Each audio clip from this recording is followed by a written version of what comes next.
नमस्कार बच्चों। आज अपन बीए पार्ट फर्स्ट में स्वप्न वासव दत्तम के चतुर्थ अंक को देखेंगे।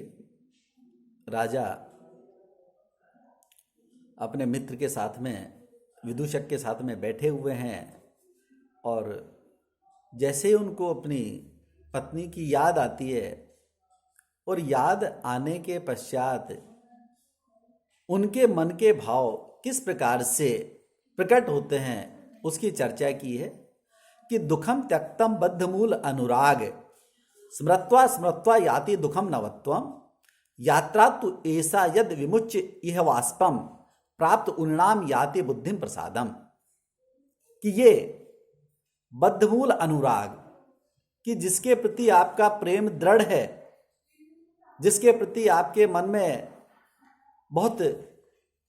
प्रेम है, अगर वो आपको छोड़ के चला जाए, त्यक्तम, उसको छोड़ के जाना कहते दुखम, बड़ा दुखदाई है।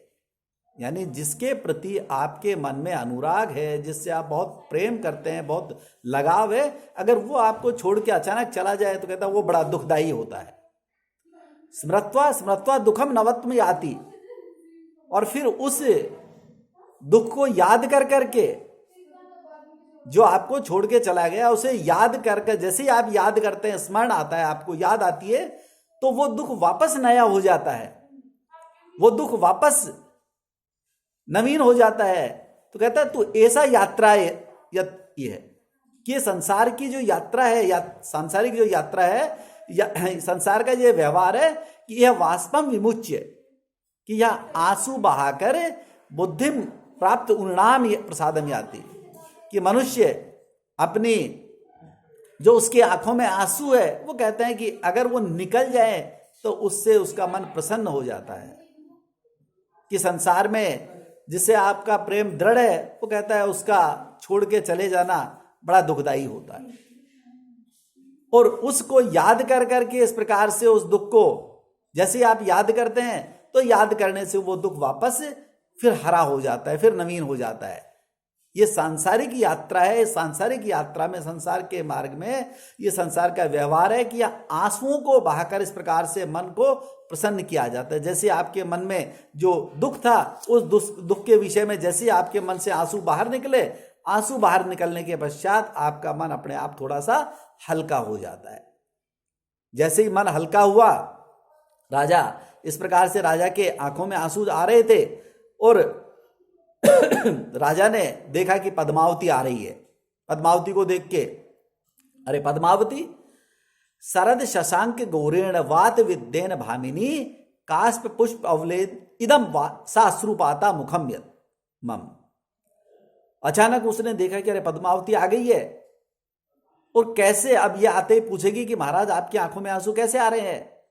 तो कैसे बहाना बनाया जाए। तो राजा बहुत बहुत विद्वान है,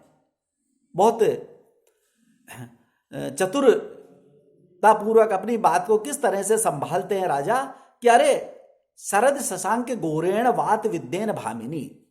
शरद शशांक, शरदकालीन चंद्रमा के समान गौर वर्ण वाली, एकदम स्वच्छ, साफ स्वच्छ, इस प्रकार से जो काश पुष्प अवलेन, काश जो पराग है उसका छोटा सा कण, इस प्रकार से वात विद्येन, वायु के द्वारा उड़ाया जाता हुआ, मम मुखम साश्रुपाता, कि जैसे ही वो मेरी आंख में गिर गया और मेरी आंख से आंसू आ गए। कि अरे पद्मावती आओ आओ, इस प्रकार से उनका स्वागत करते हैं और कहते हैं कि मेरे जो आंख में आंसू आ रहे हैं, इसका कोई खास ऐसा कारण नहीं है। हवा में एक काश पुष्प का जो छोटा सा अंश है, वो बिल्कुल दिखने में भी बहुत इस प्रकार से, उससे पता है कि शरदकालीन चंद्रमा के समान गौर वर्ण वाला छोटा सा इस प्रकार से काश पुष्प का जो पराग है, वो मेरी आंख में गिर गया और उससे मेरी आंख में पानी आ गया। तो इसका कोई और दूसरा कारण नहीं आंसू आने का। या आंसू आने का तो ये कारण है कि भाई वो गिर गया, जैसे आंख में कुछ गिरता है तो स्वाभाविक है अपने आप में आंख से पानी आ जाता है, इसलिए तुम्हें ज्यादा चिंता की आवश्यकता नहीं है। फिर राजा कहते हैं इयम बाला नवोद्वहा सत्यम श्रुत्वा व्यथाम व्रजेत कामम धीर स्वभाव इयम स्त्री स्वभावस्तु कातर है। कि इयम बाला नवोद्वहा, कह रहे ये नवविवाहिता है, ये बाला, जो पद्मावती है, अभी नया नया इसका विवाह हुआ है, और ये बाला अगर इसे पता लग गया कि मेरी आंखों में आंसू आने का कारण क्या है, तो कहते हैं कि सत्यम श्रुत्वा व्यथाम वर्जेत, सच को सुन के ये परेशान होगी, इसके मन में पीड़ा होगी, इसके मन में दुख होगा, घबराहट होगी बेचारी को कि अरे देखो, राजा ने विवाह तो मेरे साथ कर लिया और अभी भी राजा के मन में कोई दूसरी इस प्रकार से है, बैठी हुई है दूसरी, कि ये मेरे लिए इस प्रकार से परेशान होगी। तो कहते हैं यथाम वर्जेत इयम कामम धीर स्वभावा, कि भले ही ये धीर गंभीर स्वभाव वाली है, वैसे तो ये जो है बहुत गंभीर स्वभाव वाली है, लेकिन तू परंतु स्त्री स्वभाव कातर है, परंतु जो स्त्रियों का स्वभाव होता है वो स्वभाव से अधीर होता है। जो स्त्रियां होती हैं उनका स्वभाव बहुत जल्दी घबराने वाला होता है, बहुत जल्दी अधीर होने वाली होती है, कि भले ये तो गंभीर प्रवृत्ति वाली है, लेकिन सामान्यतः जो स्त्रियां होती हैं वो अधीर स्वभाव वाली होती हैं। इसलिए इसमें इसका कोई दोष नहीं है।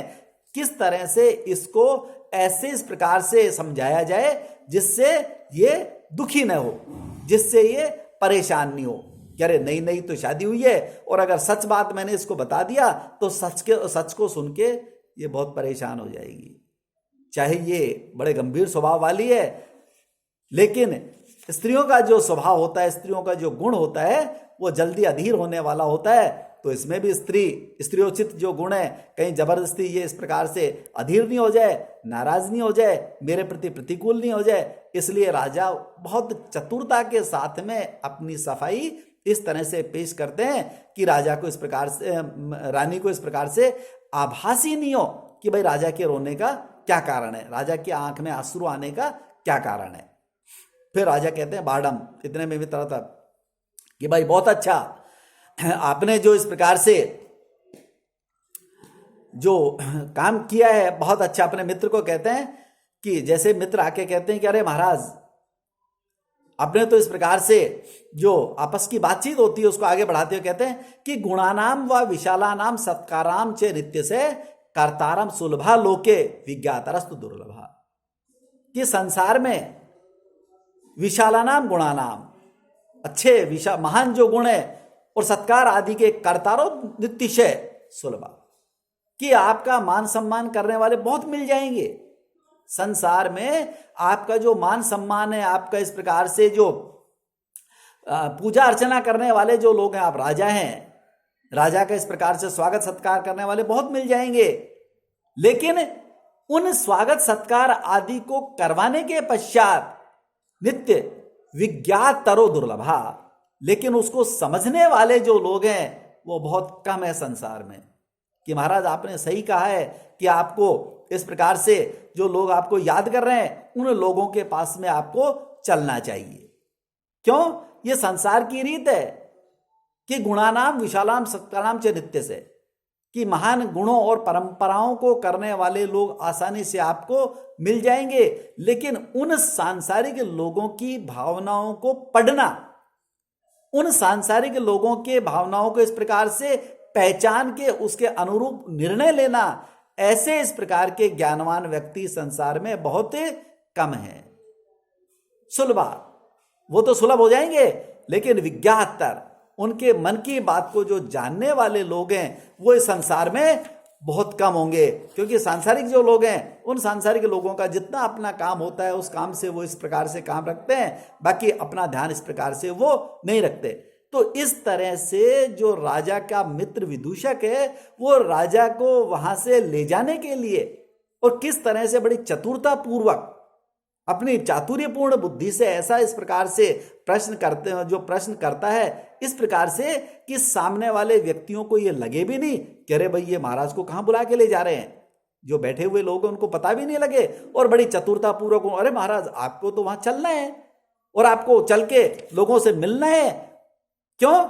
क्योंकि महाराज संसार में ऐसे लोग तो बहुत हैं, सत्कार करने वाले तो बहुत मिल जाएंगे, लेकिन ऐसे जो उन सत्कारों को, उनकी बातों को समझने वाले, उनको इस प्रकार से एक तरह से उनकी भावनाओं को पहचानने वाले ऐसे लोग बहुत कम है। इस तरह से राजा को अपनी बात कह के और कहता है कि महाराज अपने को अब चलना चाहिए, और इतने निष्क्रांता ऐसे कह के वे सब लोग निकल जाते हैं और ये चतुर्थ अंक समाप्त होता है। ये नाटक का चौथा अंक यहीं पे समाप्त होता है। आज इतना ही, धन्यवाद।